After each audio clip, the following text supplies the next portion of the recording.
ከቅርብ ጊዜያት ጀምሮ የዓለም ፖለቲካዊና ወታደራዊ ምህዳር በከፍተኛ ፍጥነትና ውጥረት ውስጥ እየተለወጠ ይገኛል። በተለይም በሁለተኛው የዓለም ጦርነት ማብቂያ ከተዘረጋው ዓለም አቀፋዊ የኃይል ሚዛን አቀማመጥ ጀምሮ እስካሁን የ21ኛው ክፍለ ዘመን ውጥረቶች ድረስ በታላላቅ ሀገራት መካከል የሚደረጉ ስትራቴጂካዊ ውጥረቶች የዓለምን ሰላምና ደህንነት ዋስትና ፈተና ውስጥ ጥለውታል። ከነዚህ ዓለም አቀፋዊ የፖለቲካ ሁነቶች መካከል በእንግሊዝ በአሜሪካና በኢራን መካከል ያለው የሶስትዮሽ ወታደራዊና ዲፕሎማሲያዊ ግንኙነት ዋናው ስፍራ ይይዛል። በቅርቡ የእንግሊዝ አዲሱ ጠቅላይ ሚኒስትር ውሳኔ መነሻ በማድረግ የተሰራጨው አዲሱ ጠቅላይ ሚኒስትር አሜሪካ የእንግሊዝ ወታደሮች ጣቢያ ተጠቅማ በኢራን ላይ ጥቃት እንድትሰነዝር ፈቀዱ የሚለው ዜናና ትንታኔ በዓለም አቀፍ ደረጃ ከፍተኛ የመገናኛ ብዙሃን ጉዳይ ሆኗል። ይህ ውሳኔ በጽንሰ ሐሳብ ደረጃ ቀላል ይመስላል። ነገር ግን በፖለቲካ፣ በሕግ፣ በጂኦፖለቲካ ሚዛንና በዓለም አቀፍ ደህንነት አንጻር ሲታይ እጅግ የተወሳሰበ ሰፊና አደገኛ መዘዞች ያሉት ተግባር ነው። የዚህን ጉዳይ ሙሉ ስዕል ለማወቅ የሁለቱ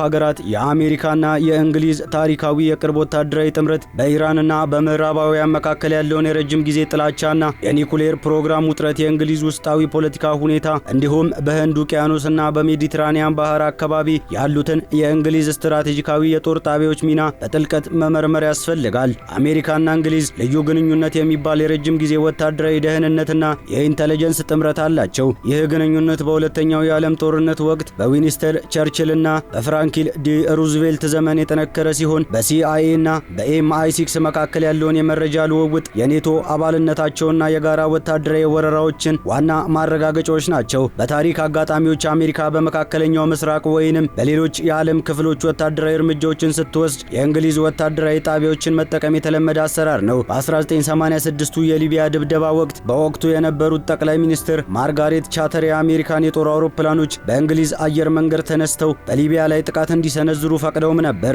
በኢራቅና በአፍጋኒስታን ጦርነት እንግሊዝ በቀጥታ ሰራዊቷን ከመላኳ በላይ በዲያጎ ጋርሲያና በቆጵሮስ የሚገኙ አክሮቲክና ዴኬሊ የጦር ጣቢያዎቿን ለአሜሪካ ስትራቴጂካዊ ቦምብ ጣቢያዎችን ክፍት አድርጋለች።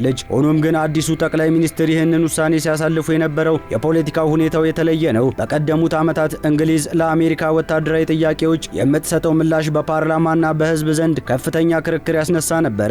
በተለይም በ2003ቱ የኢራቅ ወረራ ወቅት የታየው የደህንነት መረጃ ማጋነንና የጦርነቱን የረጅም ጊዜ አደጋዎች የእንግሊዝን ሕዝብ ለጦርነት ያላቸውን አመለካከት አሉታዊ አድርጎታል። ይህ የቶኒ ብሌርን የፖለቲካ ሕይወት በእጅጉን ጎርቶታል። በመሆኑም አዲሱ ጠቅላይ ሚኒስትር ለአሜሪካ ወታደራዊ ጣቢያዎችን ፈቅዷል ሲባል በሀገራቱ የፓርላማ ዲሞክራሲና በሕዝብ አስተያየት ላይ ትልቅ ፈተና መደቀኑን ያሳያል። አሜሪካ በኢራን ላይ ለሚቃጣ ማንኛውም አይነት ወታደራዊ ጥቃት የእንግሊዝ ወታደራዊ ጣቢያዎች ወሳኝ ናቸው። ምክንያቱም አሜሪካ ከራሷ አህጉር ተነስታ በኢራን ላይ ተደጋጋሚና ፈጣን የአየር ጥቃት ማድረስ፣ አየር ላይ ነዳጅ የመሙላት፣ የስብስብ ቦታዎችን የመጠቀም ተግዳሮቶች ስለሚኖርባት ነው። ለአሜሪካ ወታደራዊ ስራዎች እጅግ አስፈላጊ ከሆኑ የእንግሊዝ ግዛቶች ጣቢያ መካከል በህንድ ውቅያኖስ ውስጥ የምትገኘው ዲያጎ ጋርሲያ ዋነኛዋ ናት። ይህች ደሴት የእንግሊዝ የባህር ማዶ ግዛት ስትሆን አሜሪካ ተከራይታ የምትጠቀምባትም ሲሆን ቢቱ ቦምበርና ቢቱ 52 ቦምብ ጣቢያዎችን ማስተናገድ የምትችል ሰፊ የነዳጅና የጦር መሳሪያ ማከማቻ ያላት ተፈጥሯዊ ምሽግ ናት። ከዲያጎ ጋርሲያ የሚነሱ አውሮፕላኖች በቀጥታ በፋርስ ባህረ ሰላጤና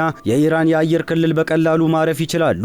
ሌላዋ በሜዲትራኒያን ባህር ውስጥ የምትገኘው የብሪታንያ ንጉሳዊ የአየር ኃይል ጣቢያ ቆጵሮስ ናት። ይህች ጣቢያ ለመካከለኛው ምስራቅ እጅግ አቅራቢያ በመሆኗ ለስለላ፣ ለደህንነት መረጃ ስብሰባ፣ ለቀጥታ የቦምብ ድብደባዎችና ለአየር ላይ ነዳጅ መሙላት አውሮፕላኖች አመቺ ስፍራ ናት። በተጨማሪም በእንግሊዝ ዋና ምድር የሚገኙ እንደ ራፍ ፋየርፎርድ ያሉ ጣቢያዎች ስትራቴጂካዊ ቦምብ ጣቢያ ለማስፈር ያገለግላሉ።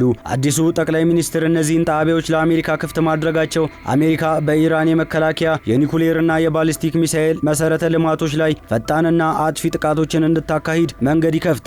ይህ ውሳኔ የተላለፈበት ዋና ምክንያትን ለመረዳት የኢራንና የምዕራባውያንን የቅርብ ጊዜ ግንኙነት መመርመር ያስፈልጋል።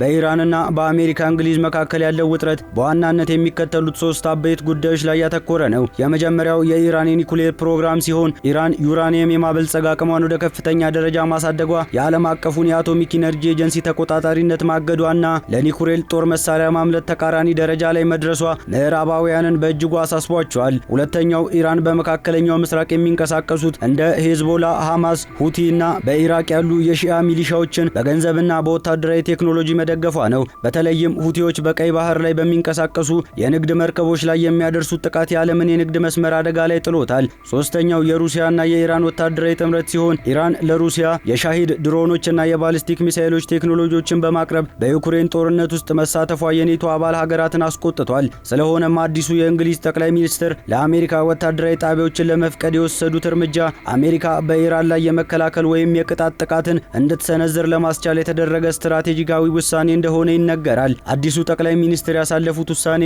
በሀገር ውስጥና በዓለም አቀፍ የሕግ ማዕቀፎች ውስጥ በርካታ ጥያቄዎችን ያስነሳል። በተባበሩት መንግስታት ድርጅት ቻርተር አንቀጽ 2 መሰረት የማንኛውንም ሀገር ግዛታዊ አንድነትና ፖለቲካዊ ነጻነት የሚጥስ የኃይል አጠቃቀም የተከለከለ ነው። ጥቃት ሊፈጸም የሚችለው በተባበሩት መንግስታት የደህንነት ምክር ቤት ውሳኔ ሲጸድቅ ወይንም በአንቀጽ 51 መሰረት ራስን የመከላከል መብትን ለመጠቀም አጣዳፊ አደጋ ሲደቀም ብቻ ነው። አሜሪካና እንግሊዝ በኢራን ላይ የሚሰነዝሩት ጥቃት የደህንነት ምክር ቤት ውሳኔን የሚያሳይ መሆኑ ይታወቃል። ምክንያቱም ሩሲያና ቻይና ድምጽ የመሻር መብታቸውን ስለተጠቀሙ ነው። በመሆኑም ይህ ውሳኔ በሕግ ፊት ሕገወጥ የወረራ ተግባር ተደርጎ ሊወሰድ የሚችልበት እድልም ሰፊ ነው። ጥቃቱ ራስን የመከላከል ወሰን ውስጥ ካልወደቀ እንግሊዝም ለወንጀሉ ተባባሪ ጥላ ስር ልትወድቅ ትችላለች። በሌላ በኩል የእንግሊዝ የፖለቲካ ባህል ጠቅላይ ሚኒስትሩ ሀገሪቱ ወደ ዋና ወታደራዊ እንቅስቃሴ ከመሪነታቸው ወይም የሀገሪቱን የጦር ጣቢያዎች ለትልቅ ጦርነት ከመፍቀዳቸው በፊት የፓርላማውን ውሳኔ ማግኘት እንዳለባቸው ያልተጻፈ ግን የጠነከረ የመንግስት ልማድ አለ። አዲሱ ጠቅላይ ሚኒስትር ይህንን ውሳኔ ያለ ፓርላማ እውቅና በሕግ አስፈጻሚ ስልጣን ብቻ ካሳለፉት የመቃወሚያ ፓርቲዎችና የሰብአዊ መብት ተሟጋቾች የጠቅላይ ሚኒስትሩን እርምጃና ዲሞክራሲያዊ አሰራር የጣሰ በማለት ከፍተኛ የፖለቲካ ቀውስ ሊፈጥር ይችላል። አሜሪካ በእንግሊዝ ጣቢያዎች ተጠቅማ በኢራን ላይ ጥቃት ካካሄደች የዚህ እርምጃ መዘዝ በሁለቱ ሀገራት መካከል ብቻ የሚወሰን ሳይሆን መላውን ዓለም ሊያናውጥ የሚችል ሰፊ የጂኦፖለቲካና ኢኮኖሚያዊ ቀውስን ይፈጥራል። ኢራን ካሏት ሰፊ የባሊስቲክና ክሩዝ ሚሳይሎች እንዲሁም የባህር ኃይል አቅም አንጻር በፋርስ ባህረ ሰላጤ የሚገኘው የአሜሪካ የጦር ኃይሎችን ልትመታ ወይም በቆጵሮስ የሚገኘውን የእንግሊዝ የጦር ጣቢያ በረጅም ርቀት ሚሳይሎች ኢላማ ልታደርግ ትችላለች። ይህም እንግሊዝ በቀጥታ የጦርነቱ ተካፋይ ያደርጋታል። በተጨማሪም የዓለም የነዳጅ አቅርቦትን 20% ገደማ የሚያልፍበትን የሆርሙዝ ወደብን ኢራን ብትዘጋ የነዳጅ ዋጋ በአንድ ጀንበር ከፍ ብሎ የዓለምን ኢኮኖሚ ወደ ከፍተኛ የዋጋ ንረትና የኢኮኖሚ ድቀት ይከተዋል። በዲፕሎማሲው በኩል ሩሲያ ለኢራን የላቁ የአየር መከላከያ ስራዎችንና የኢንተለጀንስ መረጃዎችን ልታቀርብ የምትችል ሲሆንም ቻይና ደግሞ በምዕራባውያን ለጠንካራ የኢኮኖሚ ማዕቀቦችን ልታስቀምጥ ትችላለች። አዲሱ ጠቅላይ ሚኒስትር ይህንን አደገኛ ውሳኔ ያሳለፉት እንግሊዝ ከአውሮፓ ህብረት ከወጣች በኋላ ከዓለም አቀፍ ፖለቲካ አቅሟን ለማስጠበቅና ከአሜሪካ ጋር ያላትን የልዩነት አጋር ግንኙነት ለማጠናከር በሚል ስትራቴጂካዊ ስሌት ሊሆንም ይችላል። ሆኖም ግን አደጋዎች እጅግ ሚዛን ይደፋሉ። ጥቃቱ ሳይሳካ ቢቀር ብዙ የሰው ህይወት ቢጠፋ ወይንም እንግሊዝ በቀጥታ የኢራን ሚሳኤሎች ሰለባ ብትሆን አዲሱ ጠቅላይ ሚኒስትር ከስልጣናቸው ሊወርዱ ወይንም የህዝብ አመጽ ሊገጥማቸው ይችላል። በአጠቃላይ ሲታይ ይህ ውሳኔ የፖለቲካ ውሳኔ ብቻ ሳይሆን የመላውን ዓለም ደህንነት፣ ኢኮኖሚና ወታደራዊ ሚዛን የሚቀይር አበይት ክስተት ነው። ኢራን ለዚህ እርምጃ የምትሰጠው አጸፋዊ ምላሽ የዓለም አቀፉ ማህበረሰብን እርምጃና የነዳጅ ገበያውን መናጋት የዚህ ውሳኔ የመጨረሻ ውጤት የሚወስንም ይሆናል። አዲሱ ጠቅላይ ሚኒስትር የወሰዱት ይህ እርምጃ ሀገራቸው ወደ ወታደራዊ ስኬት የሚያመራ ይሁን ወይም ወደ አጋጠመው የፖለቲካ ወታደራዊ ማቅ የሚያስገባ የሚመጡት ጊዜያቶች በግልጽ የሚያሳዩ ይሆናሉ።